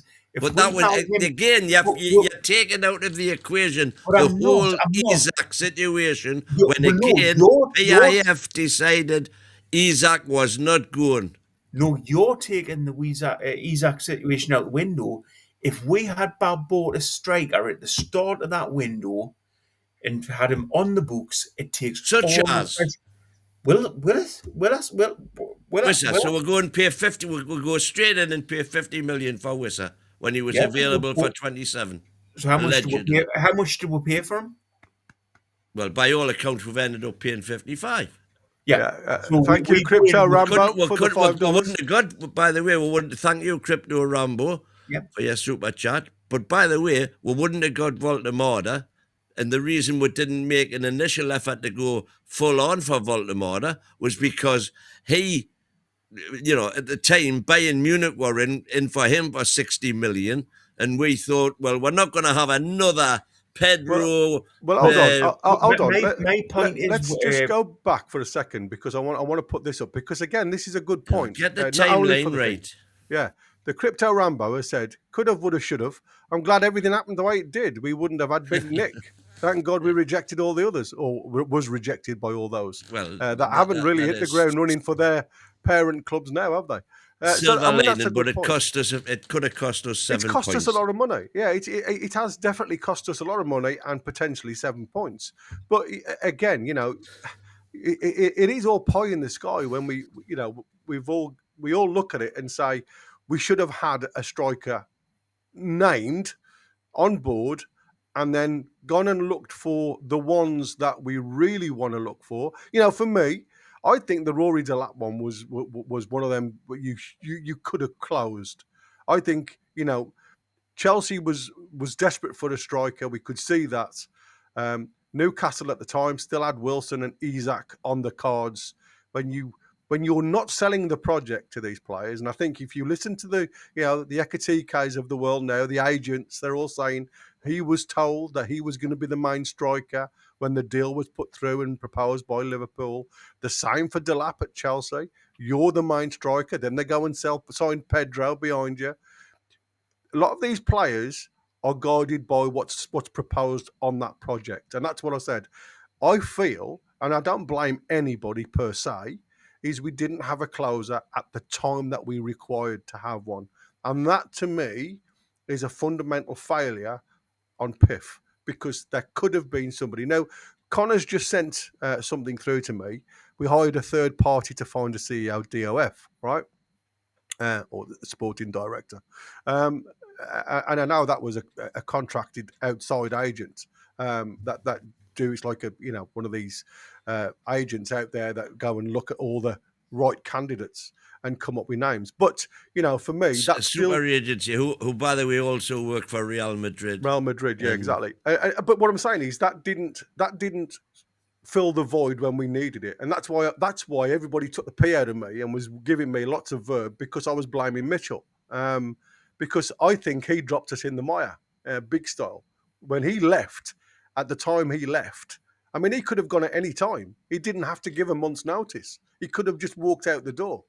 But he didn't. He stayed on board and according to all the rumours, was training up the likes of Andy Howe to do with a job that he obviously wasn't fit to do. And again, that's a failure on the people around him, not Andy Howe. We've got Niall in here. In any professional business, you don't mix business and family. And he has Andy Howe, his nephew, in a job which he's not qualified to do. Well, I think you'll find if you talk to a very lot of people in professional football circles, Andy Howe is extremely qualified to do his job. Was he empowered to do deals? Probably not because exactly. it's the scouting side that he excels at. That's right. That's what I'm saying. We didn't have a closer, and I think that is the end of it. Lads, can I just stop you here? Regards to this, we've all said Eddie Howe's been in charge of transfers for this transfer window. He's the one that ballsed it up. He's the one that made the mistake. PFI had to step in and sort it out, and the Rubens brothers had to step in and sort it out. If you look at our transfer window, Eddie Howe being. Can I just stop you there? I have never said Eddie Howe has made the Eddie transfer. I have never mentioned them out of my mouth because I have no evidence to prove that. The club has made the balls up in regards to putting them guys in charge, and you guys have sort of backed them up on it. No, the club have made the balls up and not putting anybody in charge. But he was Eddie Howe. You said it at the start. I've got the video evidence. You saying Eddie Howe transfers. Eddie Howe was in charge of selecting who he wanted. Listen, absolutely. We had to get a proper transfer structure in situ, and we're beginning to get a structure in situ. My major problem is that we don't have a structure that's there for the club. We've got a structure that's there for Eddie Howe. Who's into Kayla news? I've just been sent some, I don't know how true it is, but Murillo, Nottingham Forest. the centre half. It looks like Yeah. NUFC are in talks with Nottingham Forest about the potential of bringing Murillo. But I'm not sure. That's Indicator News. Wow. Connor's just sent I me mean, that. bloody good centre half, by Oh, the way. absolutely fantastic centre half. If I'm honest with you, if there's some truth behind that. Could So you imagine, yeah, watch man? that space. Chow, Well, him and Joe Botman and Botman. Murillo. yeah, Fighting to get again, in front of Big Dan. but again, is this the Ross Wilson contacts? You know what I mean? This is where sometimes the Yeah, well, there players that you have go. been I course brought in. Nottingham Forest. Yeah, exactly. I mean, He these are might all know if players. there's unrest there. Yeah, absolutely. And he brought him in, by the way. He Well, that's brought what I'm him saying. and Milenkovic in. Milenkovic. Yeah, exactly. And so that was one he'll hell of a know. pairing last season. Right then, we got a bit sidetracked. We've still got a little bit to go through. So let's go back onto what we obviously came here to do, I suppose, and that's talk about the defence. There's a little bit on Lewis Hall and his injury. How revealed before the international break, the defender needed a second scan to determine the extent of the hamstring injury suffered during the Champions League USG. As we know, the head coach offered no time frame. However, he understands that Hall was told a period of 6 to 8 weeks would be his likely absence time. Some that has already been eaten into, being a return is always around about the early December mark. So, like I said, he's still going to be out for some time. That is a blow, but also better news than it may have been, given some hamstring injuries can take several months to heal. And that's if it's a sever a hamstring. I mean, they do take a hell of a long time. And unfortunately, hamstrings are used for football all of the time. It's not something that you can get away with. So early December at the earliest, you'll see Lewis Hall back. So Big DB is going to be playing left back for some time yet. Talking about Livramento, next, Alex Murphy is well liked by Howe, but the question remains as to whether he has sufficient faith in the 21-year-old who can play both centre-back and left-back to use him in the Premier League and Champions League. For now, I would expect to see Dan Burn start almost every game at left-back, and we might even see Kieran Trippier there on the occasion. Obviously, there's news coming in to say that Shahar has been seen with the first team, and obviously he was pulled out of the under-21s against Mansfield. So, you know, that's another one. Sam Alabi is another one that's because of the injuries in midfield as well now. So areas like fullback, and, you know, we picked 5 players that we got some links to: Kobe Mainu, Elliot Anderson, Josh King, Gahey and Thiago. With the players that they have highlighted, and obviously now you've just seen with the Nottingham Forest one there, Murillo is a potential 6th player that they're going for. But are you guys concerned that there's no fullback among them? Not one fullback, considering we've got 2 fullbacks out. Yeah. I mean, don't get me wrong. I mean, these will be back before the January window anyway. Exactly. You know, we can't do anything till January anyway. So let's see what happens. They progress, because if they do progress, as we hope they will, then we haven't got the crisis, because we've got, as you say, we've got Dan Burn, Trippier, Kraft available, and Murphy potentially to come through. Yeah, and we've all seen Trippier, you know, play on the left-hand side, even though I don't think he's brilliant at it. He's certainly not a Tino Livramento at left back. I wouldn't want to rely on it for a season. You know, I've also seen Malik Chow play on the right-hand side, and we briefly saw that when we went to a five centre-half formation to some degree.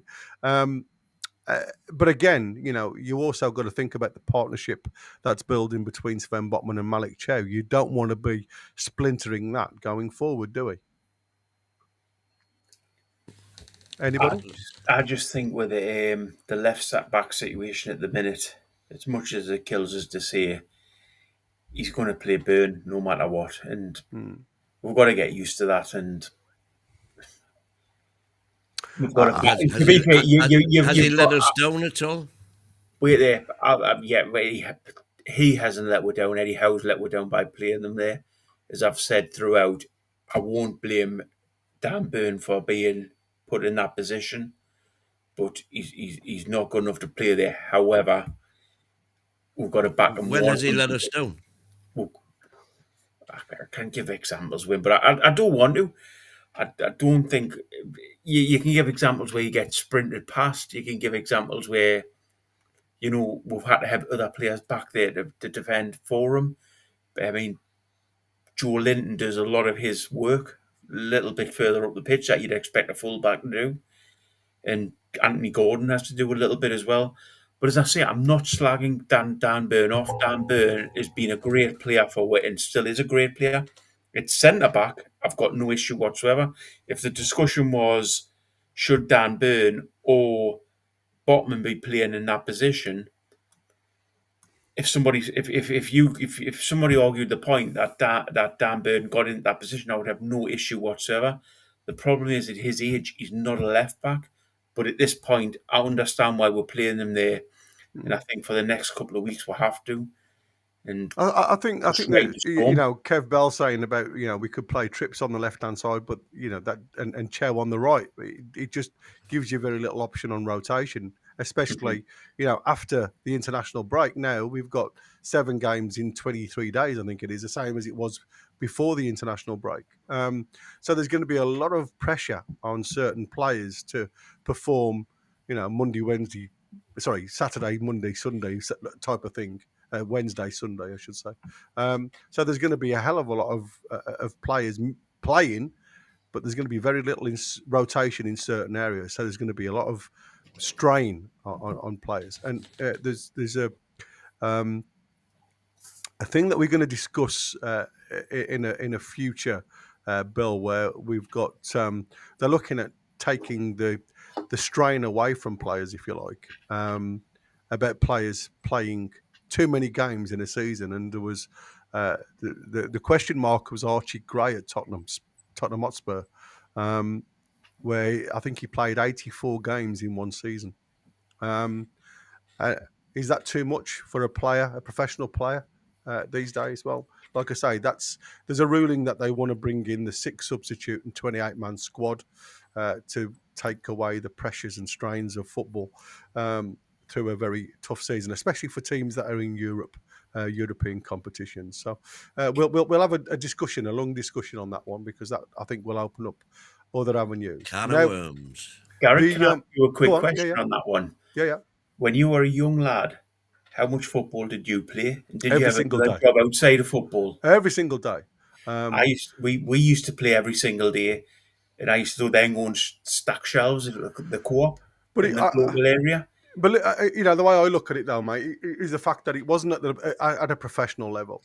It wasn't, but I can also say I wasn't also playing on a carpet. It wasn't anything like a bloody carpet. Bloody hard work. Yeah, absolutely. If you could control the ball back in the day, I mean, fair play to you, because, like I say, half the time I was playing in mud up to my bloody ankles. What I was saying, and I'm guilty of complaining about it myself. That professional footballers, they're getting paid £300,000 a week. They should be able to play 3 games a week. Nay bother standing on the head, Don. What we are failing to take into account is that in the top elite modern game, the physical demands are, they're out with anything that they used to go. You've only got to look at the distances they're running, and 9 kilometers a match, isn't it? The energy that they're putting out, the kilojoules of energy that they burn. The numbers are phenomenal, man, compared to back in the day. Oh, we've got Stevie Bunce has asked a question. Does anyone sigh when we earn corners and free kicks, because we know it won't come to anything? Well, we've seen a difference in this in some of our corners. I still do question what this new lad's doing on the set piece, coach. If I'm honest with you, I agree.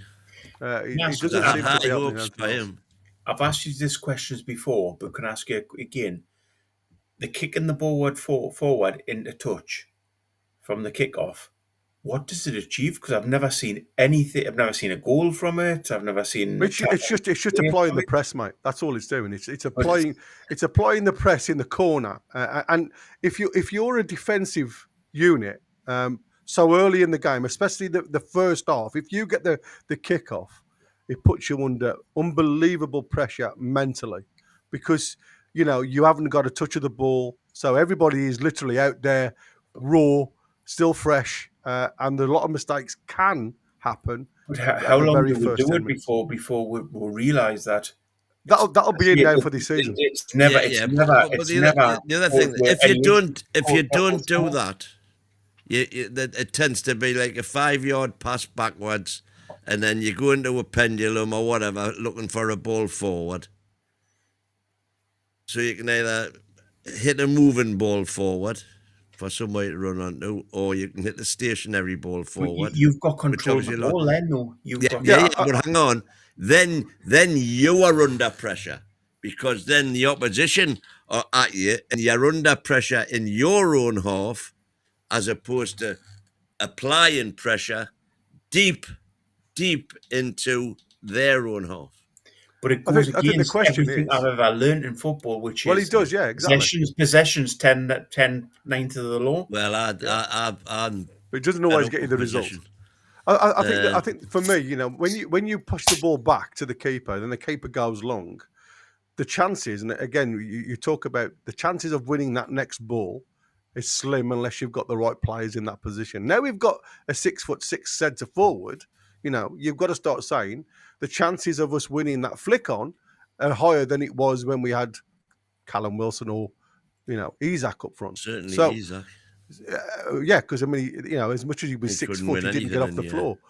But what I'm saying is, then you've still got to have runners beyond that to catch on to the flick on. And I don't think, unfortunately, from what I've seen so far, either Gordon, Ilanga, Murphy have been eager to run in behind and gamble if that ball's going to be won on the header. So I think I can understand them having a go. And it's like, how profitable, and I'll ask you guys a question, how profitable has the long throws been? Have we seen a goal from them? Not many, have we? We haven't seen a lot. But how much problems does it cause the defence? Nod on, didn't we? Yeah, well, that's what I said. I think there's been one. But what I'm saying to you is, how much pressure does that put on the defender? Backward header and we scored. So it's like a cross, isn't it, into the box? If you've got somebody who can throw the ball. My big bugbear about corners is defending corners. Why, when we are defending a corner, we don't leave Gordon and Ilanga on the centre circle? Or at least one of them.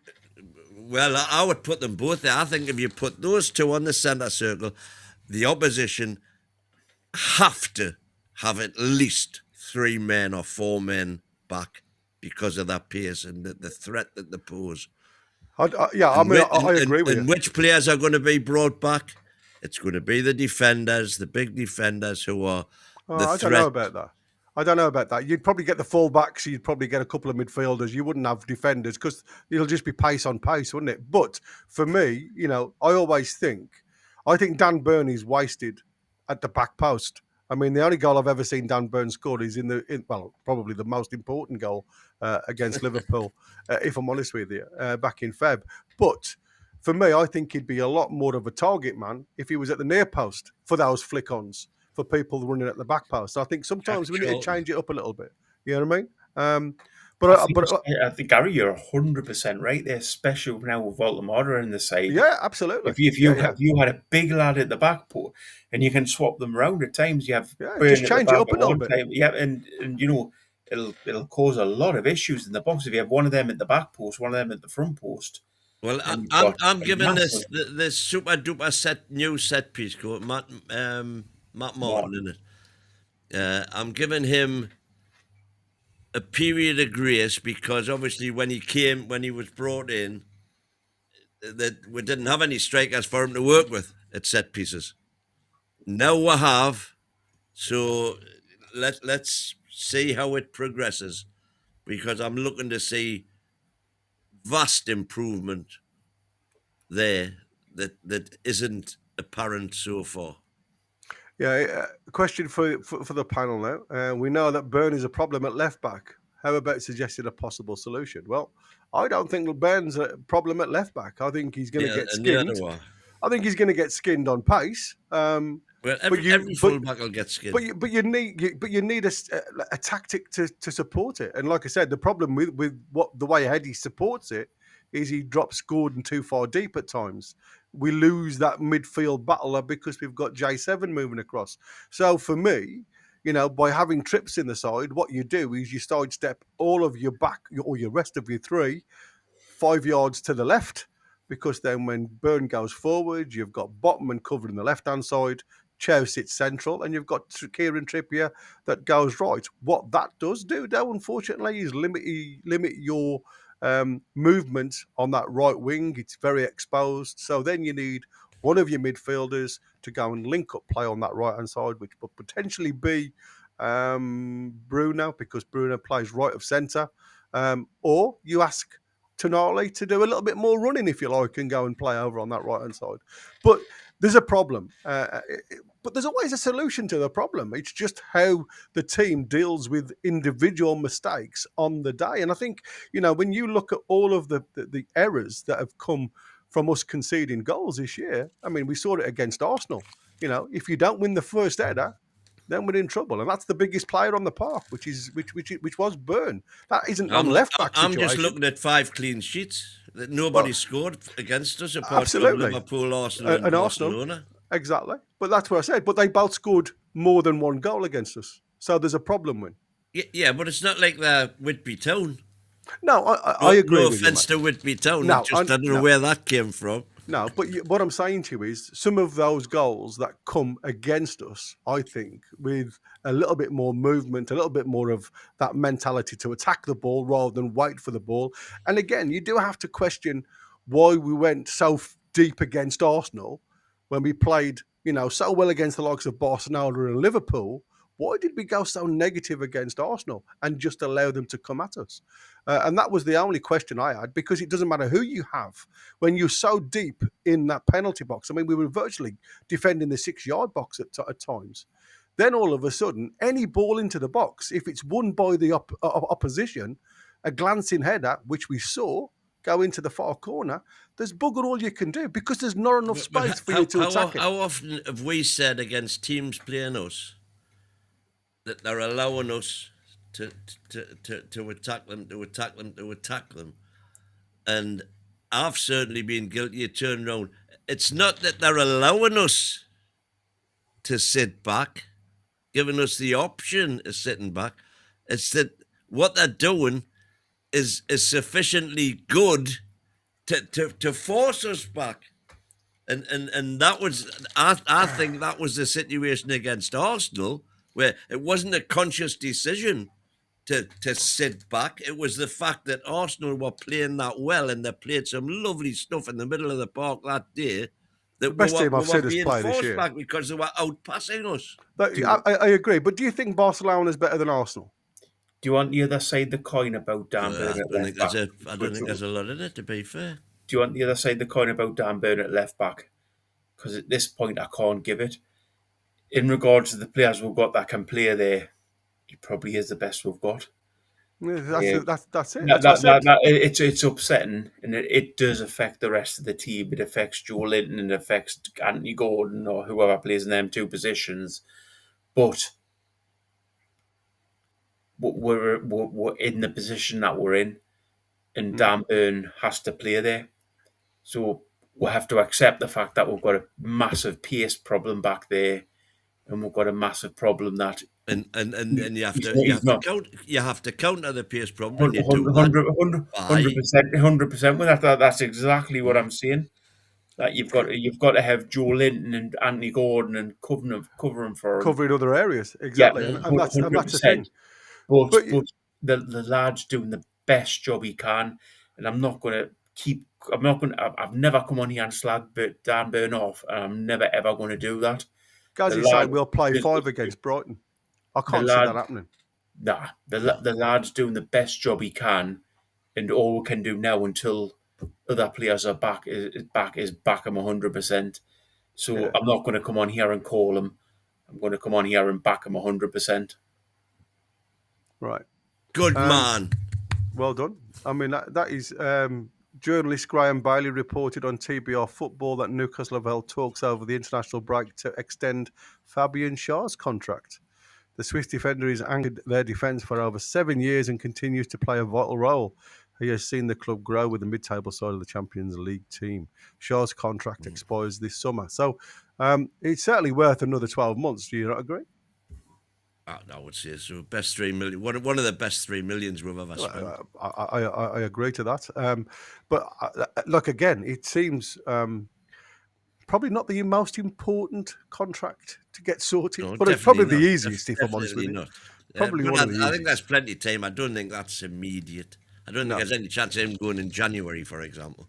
No, I think, exactly. I think with players like that, By the way, if we were to get an offer for Schär and be able to get, 5 or 10 million for him in January, especially on the back of this Murillo link, Yeah. I'd be saying, "Whoa, well, there's 10 million towards Murillo." Yeah, I mean, everybody's looking at the five at the back, and like I say, Murphy, Chow, Bottom, and Burns trips. No, I'm not Murphy. No. I think there's issues on both fullbacks, wing backs, if you like. Murphy does a job, but he's not a natural wing back. And again, sometimes when you see him, he's got to have somebody that can instruct him. I was going to say, when he's by the side of him. you're losing his whole.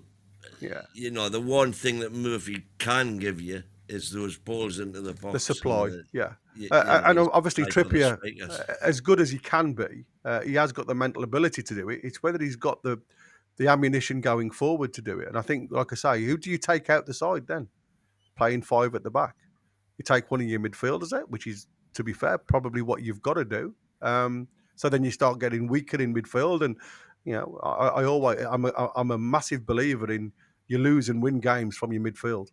And I think that's been obviously evident.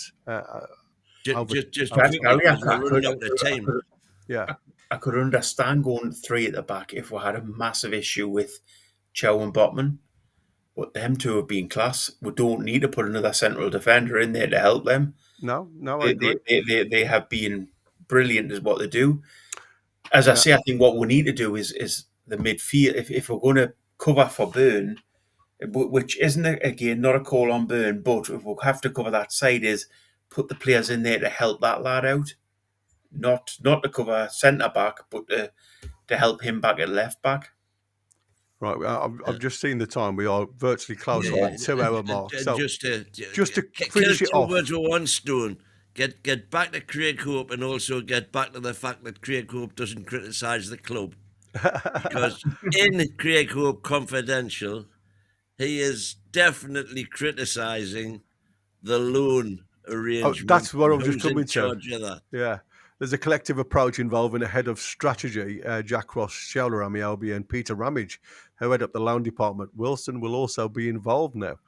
He understands that some supporters feel a little frustration with the loan arrangements given to Cordero, has played fewer than 90 minutes since joining Belgian top flight club KFC Westerlo in the summer. The 18-year-old Spaniard played more than 40 times for Malaga last season before signing for Newcastle on a free transfer. Fellow winger Trevan Sanusi is yet to feature for Lorient in France. Likewise, midfielder Travis Hearns in Groningen in the Netherlands. So again, loans and the suitability of them in certainly one area that Wilson will be looking at, because the club have to start adding value to the likes of Cordero and others, and as they did with Jan Kuberminti's success at Feyenoord a couple of seasons back. As I keep on saying, Minty is the only loan success story. And sorry, I had to go through that quite quickly, but we are running out of time. I think Shola should be got out. I certainly think that should be an area that needs to be looked at and corrected, in the very, very near future. Even if they keep the bodies that are already there in tune, there's got to be a better contract situation regarding the loan deals. I've seen a lot of players now under contract on loan contracts where they have a minimum time contract. So it forces the coach of the club that they're going to play them for so many minutes, or they can be recalled, right? Now, I said in the situation that we're on now, and I think somebody put it in the chat. I think I briefly saw it come in the chat earlier on. Again, could Target be recalled? Apparently not at Middlesbrough, because it was the deal for a move across without a recall option. These are the types of things that must be written into the contract agreement before they go, rather than, we've got far too many anyway, so just go and have a great time over in Middlesbrough. I would like to see some thinking outside the box. I would like to see, for example, we've got Cordero there going on loan to Belgium, and as part of that deal, Belgium will be paying, I don't know whether it's all his wages or part of his wages, whatever. I would like to see a situation thinking outside the box where you say, right, he's coming to play for you. If he's playing, you're paying 20 grand a week or whatever, 10 grand, 5 grand a week. If he's not playing, you're paying 10 grand a week. So you're putting an onus, you're giving the club that the player's on loan to an incentive to use them, because it's costing them nothing but to not use them. So there needs to be some sort of, I know I've never heard of anything like it going on before, but somebody start thinking outside the box in these cases. Can we do the same with Southampton when and say we'll play Ramsdale 60 grand a week if he's not playing, and 120 grand a week if he is playing? Well, there you go. Like I say, it's a proposal. Put the onus on Shaw, last year, right? Absolutely. For every week that he doesn't play, you're getting docked £1,000 a week, and do that for them all.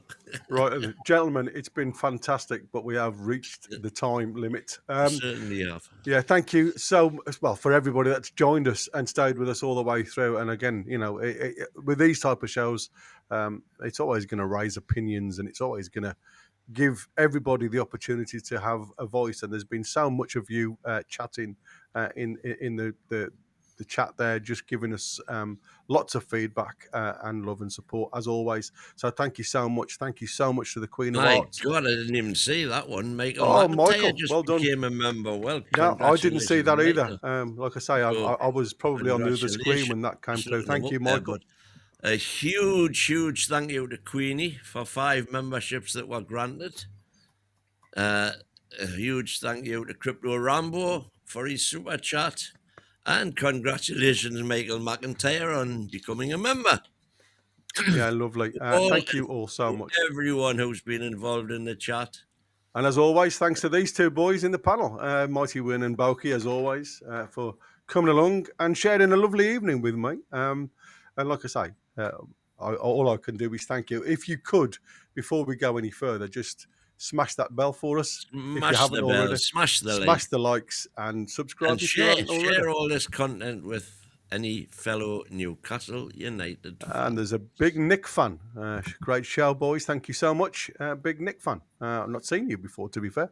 Thanks, everybody. And we'll see you tomorrow morning, 10:09, bright and early, for the presser. Goodbye from them. And it's a goodbye from them over there. Away the lads. Lasses, are you going to do the bands? And Baines. There you go. There we go. Take care, everybody. See you tomorrow. Ciao, ciao.